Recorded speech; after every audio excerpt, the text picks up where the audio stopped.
Well, it's been a very long time that we had the encounters, but why not this time round? Today I am privileged to have a brother that I've gotten to know over the last 2 months very more closely. One time, I think, greater by Immersion program that was here at Bethel House of Prayer for All Nations. But thereafter then he's been very close to all of us within a year, but also to me. I've gotten to know him better. I've also read some of his writings. He's a poet. You can say he's a writer. He's very vocal about his thoughts. He just feeds his Facebook, friends with a lot of writings, and they're very good. If you give it a thought, you'll gain much more. He's called Solomon, but I'll let him introduce his rightful names properly. But you can call him Sabir Solomon. I got the order right, Solomon? Yeah, correct. That's right. Awesome. That's the face that you're going to be seeing today. And so we will get to know really who Solomon is much more. Solomon, is my honor to have you here today. Thank you. Thank you so much. In as much as you were, we just grabbed you and put you right there. You are introducing. Yes. Yeah, so it's a privilege to have you here, Solomon, today. And in as much as we did not give you advance notice, you're here ready for it. So let's go for it. Yeah, we're ready. Yeah. That's good. You definitely know Sabir. Many people might be wondering, what has shaped you? Who is Solomon? Why does he write the way he writes? Why does he look at God the way he looks at God? And because this is the encounters, and then our first question is, what was the moment? When was it that your life changed and you started to follow Jesus? What made you also? All right. Well, first I would like to introduce myself. Yes, please. So, as you've said that it's Sabir Solomon Joshua, but in full, it's Sabir Solomon Joshua Doc. That's like the full name, right? Sabir Solomon Joshua Doc. Yeah. Okay. Yeah. And started writing for the last 7 years or so. Yeah. And I've wrote about over 200. Actually, I hit 200 mark of all the writing that I did last week. And one of the poems that I wrote was basically about my living condition and how others despise it as someone with less vision. When it's more like a humble life that I'm living, and I'm contented with what God has given me, basically. Yeah. So that's when I wrote that and basically completed the 200 poems that I've been writing for the last 7 years. Coming to the question you asked me, like what shaped Sabir Solomon, then what really inspired me to start writing my poems and the stories and anything really regard to what I've seen and witnessed. I will just start off from where I grew up as a kid. I was raised by mothers, my grandmother and my mother. And basically, at the initial start, like at the toddler age, the house was really a dysfunctional home. They used to sell alcohol and that. So I witnessed all of it growing up as a kid. I can say I was robbed of my childhood to that extent. Because the house was actually a selling point for alcohol. And many people would come around. Of course. Certainly. Like when I just come inside looking for something to eat, I'll be mingling myself with the drunkard and all that. And it was really terrible for me. But one of the turning point that really shaped my life till today, there was a point in time where some missionaries came. And I remember that was the first time I was introduced to Jesus film. Those days when they used to watch it in this cinema, those big cinemas. It was really exciting. And so when those missionaries brought those kind of a TV, those big one, the one that used to rotate. The one that yes. So basically, that was my first time to see Jesus on a film. I've only heard about it in the Sunday school because we used to go to church back then. But those missionaries really left an impact in the village because they came to the village and they show people the film of Jesus, and they used that film as a way to really preach the word of God. And it later happened surprisingly that my both parents, my mom and my grandmother, they gave their life to Christ, and they end selling alcohol at the house. So basically our home was transformed from being an alcohol selling point to a God-feared family. And from that moment, they all were really church going. And fast forward to today, my mom is now a priest in the in That's the a church. remarkable story. And my grandmother is a deacon in the church. Yeah. So, yeah, I've been on and off, the teenage life and all that. But later when I reached to an age whereby I really get to know more about God, but basically they are the one that introduced me to God. Yeah. And when they introduced me to God, I begin to realize how transformative really following God is. Because it really changed their life. And when it changed their life, and I've seen that, I'm like a living witness to that, then I was like, okay, why not give it a try about the God that helped them change like this. And ever since, here I am today. Yeah. A follower of Christ. Because that shaped my life completely. Yeah, I can really imagine, because I'm trying to imagine every scenario as you've painted it out. And I can also witness to an extent, because up to some point about there, when I started staying with my mom, she was also at some point selling, these alcoholic drinks and so forth. And the story is wild, but anyway, we'll just keep it narrow. And I can imagine the experiences as well that you have had meeting strangers in your house every single now and then, because they are customers, to the family. But at the same time, sometimes we just witness some behaviors that might not set well as a child, especially. And then fast forward, all of them, not only one of them, both your grandmother and your mom, people who are looking after you, sort of see the light, and then they become Christians. And you witness the power, and you're like, you know what?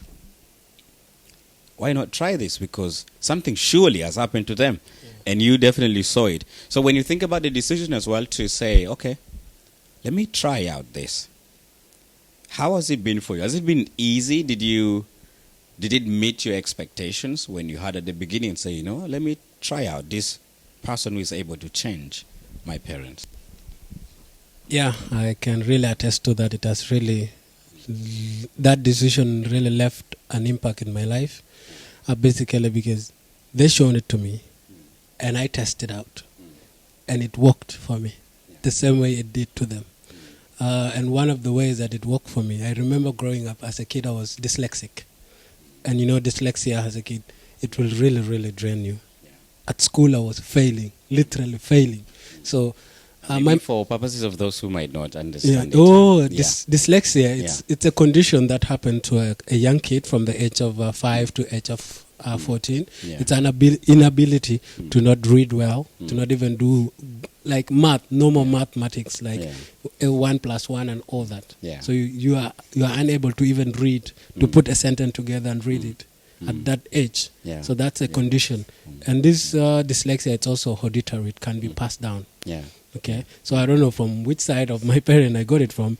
I was dyslexic at that young age. And I know, to speak to other South Sudanese, thousands of kids, it's like 1 out of 5, okay, of every South Sudanese child is going through dyslexia, and they don't know. And I realized it later at the later age. A professor explained it to me one day and said, this is the condition.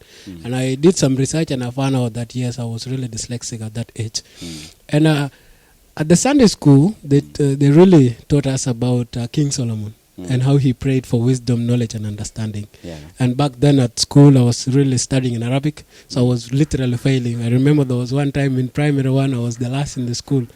In the class. So like the last person in the class. My mom thought maybe I was a fool and I can't really understand anything. So she said a word that still stuck to me. I just literally get rid out of it. And she said, you'll never amount to anything, because it was like a disgrace to her.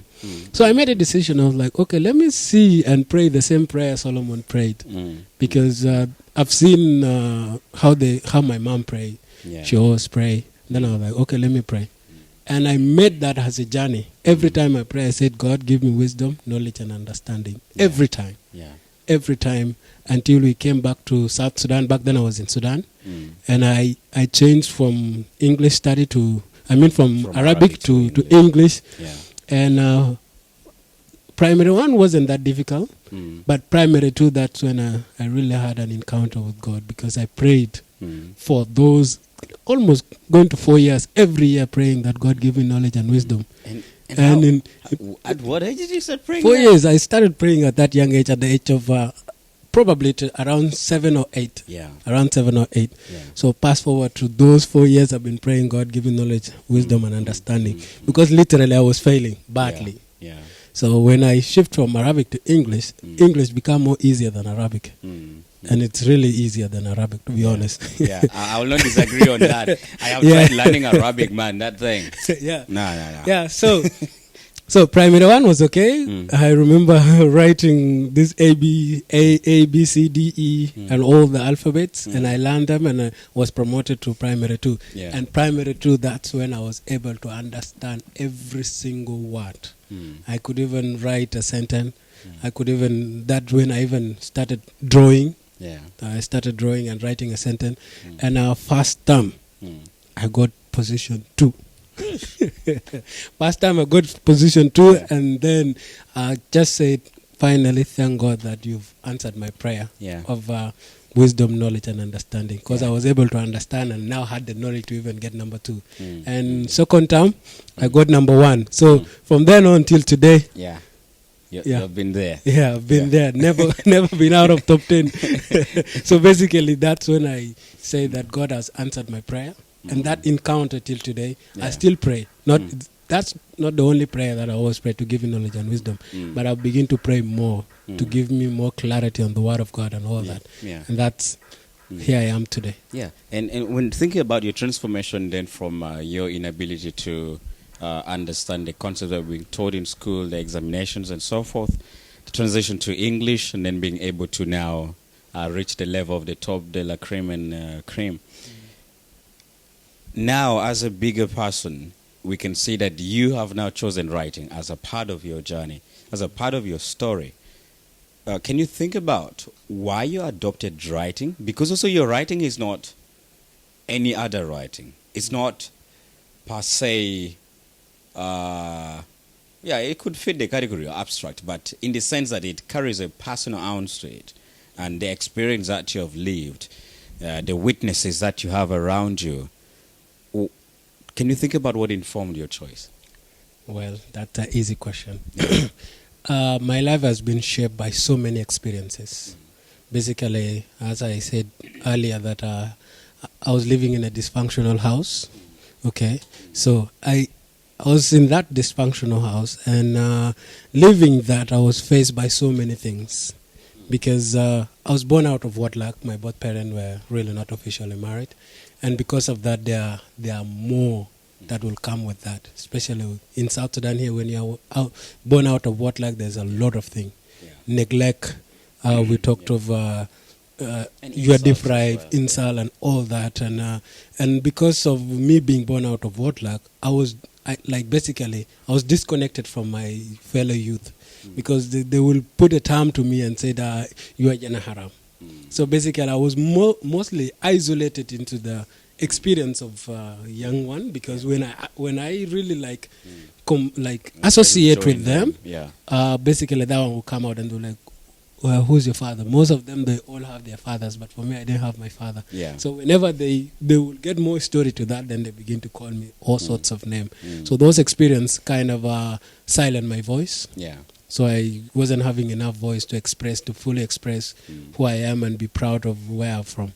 And at home also, I didn't get the room of self-explanation. For example, if I'm going through some things, I will never be heard because they were like, it doesn't matter. So, and I've been silent for those long. Even if I'm going through so many experiences, I'll just hide them in. Yeah. Just block them inside and locked it like that for all these years. And coming to the point of what inspired me to write, I started writing more like just a diary. And I remember my first diary was Dear God. I still have it till today. And I just titled it Dear God. Basically, it's like a prayer, but more like a conversation between me, my pen, and the book. So I'll be like, Dear God, this is what happened to me today. I was faced by these challenges and these challenges. I'll just start like that with the day and finish it. And then I will basically explain the experience of the whole day. This is what happened to me. Dear God, this is what happened to me. 1, 2, 3, 4, 5. Like, for example, if I faced by a lot of, maybe I had feeling of loneliness, or maybe nobody heard me, maybe they have abused me and all that. So I basically write it until one day I watched Maya Angelou. Yeah. My Angela is one of the greatest poets that really inspire me. Yeah. And she's really a great writer. So I watched one of the poem, the one that Who Am I? There's a poem of hers that is titled Who Am I? And I watched that. I went back to my book. I was like, why not write this as a part? So I went on a journey to study what poems, how they are right and the skill and everything. Yeah. Then it came to my understanding that will be my voice that I can use to talk about anything that I experience. Yeah. And until today, I have so many poems that I've wrote about myself. And now I'm transitioning from writing more about God, not only about myself, but basically anything that happened around me that I can't find words to really talk about, or maybe I don't have that room to really talk about them. I just write them down, and I publish them on my post. Yeah. You have mentioned a very good part, which as well that I was most likely going to go to. I, for one, when I was about 5 years or 4 years ago, it seems like maybe it's a normative environment that we live in which we have lesser room for expression and talking. So once upon a time, the only thing I could do if I have a challenge is to just write it down. And when I'm done with writing whatever it is that I write, I just move on from there. But then my experience with coming to know Jesus is that it sort of introduces, yes, an invisible person that I talk to, but a very tangible one at the same time. Something that is much more per se than the writing that I could write. So when you think about as well your experiences and the fact that you're also gifted in writing, how do you see the relations that you have there in solving some of, for instance, the challenges that you have and addressing it towards God? Has it molded your understanding of the events as well that happened to you? All right. It has really molded my understanding more that I'm not the only one that is going through this. So basically, putting the experience that I have into a creative way, for example, a poem, it gave the understanding that those that are going through the same experience that I've gone through, that at least there is somebody that heard them and had the same experience to them. And being able to be vocal enough to talk about it and tell to the people, hey, this is what I've gone through. I know you're going through it, but you're not in this alone. This is the experience we're going to do. I mean, we've gone through, and this is the way that I've overcome it. Like, for example, me, I've already known the ways out, and I've overcome it today. I'm a transformed person because writing have really helped me a lot. It has given me a voice, of course, but it has also enlightened me to other ways that if you have a situation, if you have a problem, you don't have to just stuff it inside yourself. You need to let it out. And the more you let it out, you felt relief. Like, for example, me, when I write, like any emotion that I go through, and there's a way that I can capitalize that emotion and write something about it, I normally feel relief. Like I wrote a poem about 2 weeks ago about Dear Heart, basically just a letter to my heart. Like I write a letter to my heart expressing to my heart that this is what we've gone through and telling him that I don't know how to heal you. But I've acknowledged the problem that you've gone through. You've been heartbroken and you've gone through so many situations. But we are in this together and you're continuing going to beat for us. Though you've gone through that experience. So basically, to put that in words and to send it out. And to send it out to other people that have gone through heartbreak and everything, they will understand that they are not in this. Now, because you mentioned about the writing, let's explore about some of your pieces that you've written. And the 200 one got my attention because I feel it's very key as well to the perspectives and the teachings or the way of Christ that we have. You earlier on introduced and said that the 200 poem that you wrote speaks in this wise. How that in simplicity you've chosen and to live your life, and yet people will look at you and say, this guy, he has nowhere he's going. He has no vision. He has no dream. He has no ambition. But within you, you know actually what is happening. And yet the world does not understand. Now, firstly, then, how do you stand the pressure of the world that is expecting you quote unquote, to conform to certain forms of ambitions or visions or dreams, or way of life, to just show that I am also a man, I have ambitions, I have dreams and so forth. And you just stay cool as you are. Well, to me, I've learned one thing that humbleness is a key to every success. That's one thing that I've understood. And I don't have to really show it in a broader way that everyone will know that I'm a good writer or I'm so and so. No. They will know me by my work. They will not know me by my words, like what I'm saying to them. But they will know me by the work that I'm doing. And the fact that I'm just so humble with it because I know God is working in me in so many ways that they cannot see it. Okay, they cannot see it. To me, I know the experience. I remember, as I told you, that these people looked down on me and said, this guy has no vision. And to just explain fully about how it came to this, I heard from some of the guys, a lady says that, man, why is this guy always on a bike, on a bicycle, riding, sweating and all of that? Man, this guy really doesn't have any vision in his mind. And then they went ahead and said, he at all doesn't have any vision. Look at the way he's living. He's not ambitious and all that. And his life is so simple and all that. But later I said to my heart, I'm contented with everything that I have. Because the bike that I'm riding and sweating, it's really solving some of the challenges that I have. So if that doesn't sit well with you, then I don't have anything to say to you. And if you say that that I don't have a vision, one thing that I have with me is that you are entitled to your own thought as a person, as an individual. So I cannot come to you and say, I want to correct the word that you have towards me. You are entitled to your own thoughts and decision. So if you say that to me, yes, you're entitled to your own words. But that's not me. That's basically not me. Because I'm a person that is self-aware. And I'm also emotionally intelligent because I know the journey that I'm going through. And I know what I'm going through, basically. I have the vision, I have the goals, but I can't put them on a flag and then be running around, these are my goals, these are my mission, these are my this. So I'm someone who is important to you. No. If you're a person that can be able to understand, then you know the journey that I'm in.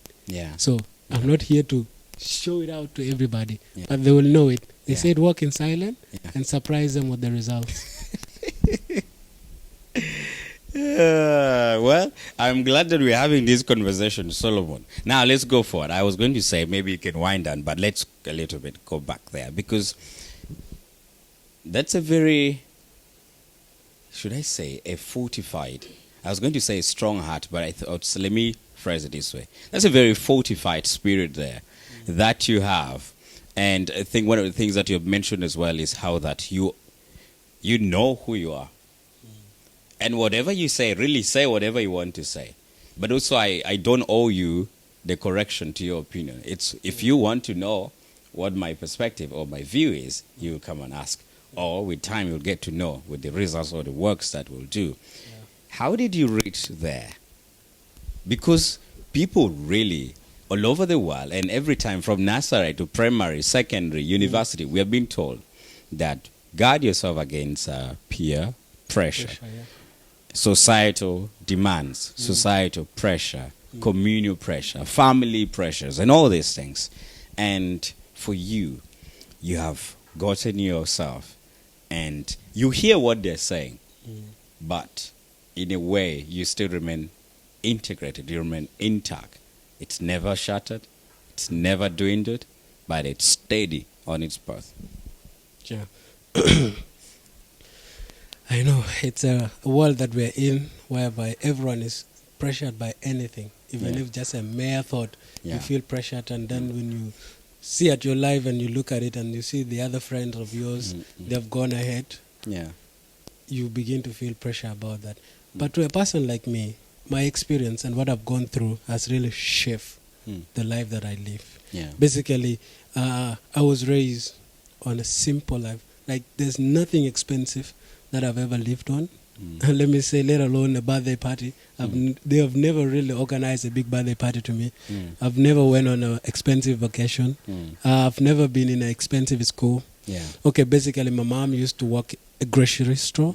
So she sells vegetables and everything. Yeah. And being raised on that level, I've understand the simplicity of the little thing that you have. Yeah. Yeah, the little thing that you have and be contented with it. So Yeah. when I grew up with that, I begin to see the world a different way. Mm. I don't see the world as I need to have this so that people will really accept me. But I see the world that the little thing that I have is enough because I know. So it's like the little thing that I have is a prayer of another person. So if I have this one, then I said someone else is praying for the thing that I have today. Yes. Why should I worry about them? Yeah. I should be thankful for the small thing that I have. Yeah. And taking it back to the gospel, it say that be contented with the little thing that God has entrusted you for. Yeah. Yeah. Because you might not know, He might entrust you with more that you have. Yeah. So basically, I'm just down to earth with that because it's experience that I've lived on, and that one shaped me, and it has helped me to become the person I am, contented with the little thing that I have, Yeah. but putting in mind that I deserve more than this, Yeah. but I shouldn't rush and Yeah. pressured Yeah. about that big one. Let me get used to this little one, so that one day when I have many, I can have room to give it out to others that are in need. Yeah. Yeah. Yeah. And even as we come to a conclusion, Solomon, thank you for all that you're saying. The flip side of what we just talked about is this. And one time a colleague of mine asked me about it at work, which is the fact that many people will not understand you. Many people will not easily relate with you. And in a sense, then that pushes you to a place where the heart naturally will feel lonely at some point. And that loneliness, so many people have forsaken their path because they don't want to feel that loneliness. They want to rush out and connect with the others. And so when he asked me that question, I gave him a response. I was like, if you know what it is that you're doing, it is a price and then that you pay for it. Now, when you reach a day comes, it's not always, it's not every day, it's not every hour.